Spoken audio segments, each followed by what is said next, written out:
Heyo, it's Liv.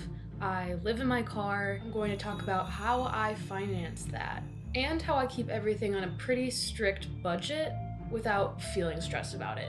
I had about $2,500 to my name when I went out in my car. That was from jobs that I did during the pandemic. I worked for UPS, I DoorDashed, and I did some commissioned work, which is the first way in which I still make money to this day, doing commissioned work. And what I mean by that is I'm a videographer, video editor person. So I do weddings, local ads for products. I do draw and paint and do photography as well, but mostly video stuff. The second way in which I've been earning money is by doing some small jobs here and there on the side. If I have family or friends who need their pets watched, I do that. A good friend of mine comes to me with some film set jobs once in a while. I was on the set of a documentary for a Bollywood fusion dance competition. And also, whenever I'm home in Cleveland, Ohio, I stay with my friend's dad, who now I just would call my friend. He's got a few extra rooms and some housework. So I've redone a few of his rooms, meaning like taken wallpaper down, repainted, done the trimming, mowing the lawn, stuff like that. But one of the biggest reasons I'm able to fund this trip, I'm actually very fortunate to have. My grandpa came to me a little over a year ago with the idea of writing a book about how he and his parents and his siblings came to America from Latvia. That's where my family's from, Latvia. The book turned into a much bigger project than we expected, interviewing him and his three other siblings, doing fact-checking, research on displaced persons. The very fortunate part for me, other than getting to spend tons of time with my grandpa and learn about my history, which is, more than enough, but my grandpa did offer me, because it's been taking up like a lot of my time, he offered me hourly pay. I did go to school for art and paid an abhorrent amount of money to go through creative writing and scripting and storytelling classes and stuff, so it's not like I'm just fucking around.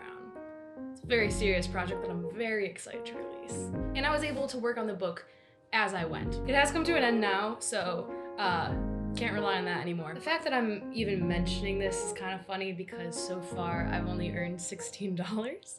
But YouTube, I'm an official partner now, and that is because of you guys, so thank you. And I would be just a stupid idiot not to mention all of my friends and family that have also helped me out. Whether it be someone I'm visiting while on the road who let me stay at their place, pay for my dinners, or if it's my friends at home that when I'm in a pinch, I can, ask for their help, or they just know that I'm poorer than they are, so they'll just, like once in a while they'll be like, I got this drink and stuff. So I have a great support group as well, which is very helpful always. While on the road, if I'm sleeping in a Walmart or some place where, someone notices my situation, I have had about 3 people come up to me and ask if I needed help or needed money. Very nice of them, but it's never like something you want to be asked, I feel like. But it doesn't matter anyway. I'm not struggling. It would be wrong for me to take their money. I'm okay. All that being said, I am not making a lot of money at all. Like, at all. I am surviving on bare minimum, and to be honest, I don't mind it whatsoever. I kind of like it. I can get by on very little and be very happy. It has gotten me into trouble a few times. But like I said, I'm extremely privileged to have friends and family that if I ever do find my bank account going to zero, I can just reach out and be like, hey, can I have a loan for $50 until I get paid? There is a certain feeling you get when you open your bank account and you see 16 cents. It's like, whoa. So did I plan my budget and how much did I plan? How did I do that? I did do extreme planning a couple months before I set out in my car, but it was mostly regarding van life because I thought I was going to do van life until I got scammed, which will be another video. But once that kind of went into the toilet and I was like, I'm just gonna go out with the funds I have saved up. No, there wasn't a budget. It was just kind of like, once I get down to like a kind of freaky amount, I'm gonna head home. I found that you can't overplan anyway because so many things will not go as you expected. It's almost fruitless. Like I mean, of course, like you can kind of like look at a general budget. So how would I split up my spending? How has it been looking lately? Well, I would say like 25 to 30% of my spending is on gas, but a lot of that is because I bounce around a lot. Stay in the same spot for like 3 days tops. So I've been gas guzzling a bit. Then I've got groceries, and I try my best not to be wasteful on that. It's hard enough to shop for like yourself as like a single person. As for lodging, most of my places are free overnight camping spots, and I did a video about how I managed to do that. You can see that here.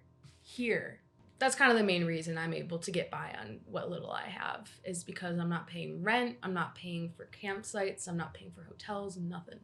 Fun drugs, just alcohol and weed, nothing too crazy. Especially if it's in a state where weed is legal, get really excited about that. Emergency just means like unplanned expenses, like if my car breaks down, if I need to change my tire, which yes, I've already had to do that, and like non-fun drugs, like cough drops and like stuff if I get sick. Local eats and attractions, I really try to rein myself in with that, but I also really want to experience every place I go to fully as I can, which includes food. So much of the time, food is so good. Every place I go, maybe I'll get like one little dish or like one dessert that's local to that place.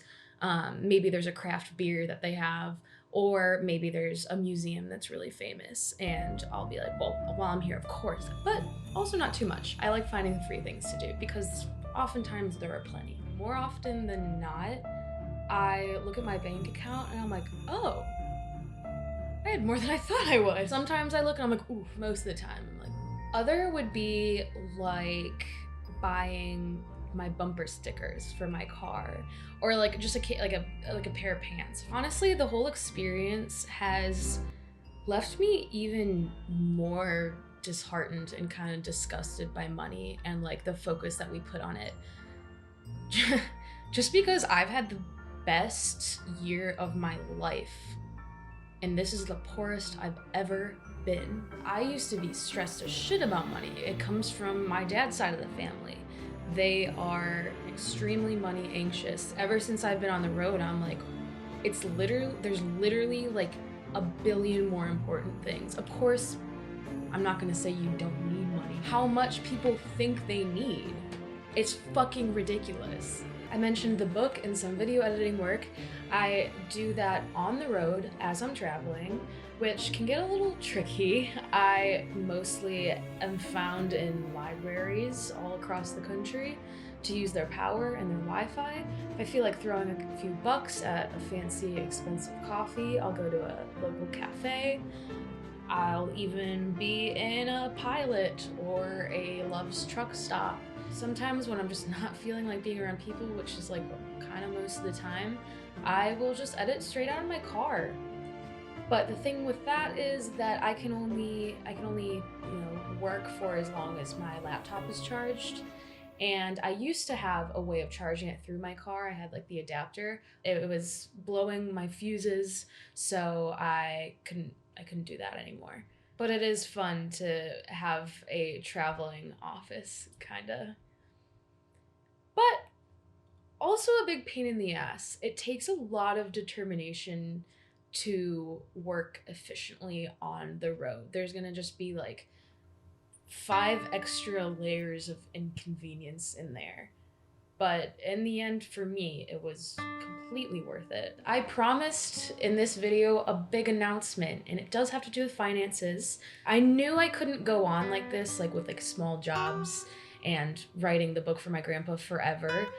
And it's already getting to the point where I'm like, ooh, like I'm gonna need to figure something else out. So I deject applying for jobs, but you gotta do what you gotta do, and I ended up getting an interview with a promising position for video editor, And long story short, I got a job. It's in Phoenix, Arizona. So I will be heading out there, and it's a 30-hour drive, but I'm gonna split it up and explore some places that I've never seen before, like Arkansas, Texas, and New Mexico, before I get there and start my big girl job. But that does not mean that the car living and the car camping videos are going to come to the end. It's the opposite, even. I'm excited to have more money to go more places, see more places, and a little nervous in my other video about like why I'm doing this, about how I'm kind of against the 9 to 5 workflow. But for now, it'll be good as I plan my Western USA takeover, because I always knew that this was the next place I was always going to go, was Western USA. There's a big journey planned. Keep in touch. Keep updated. Thank you.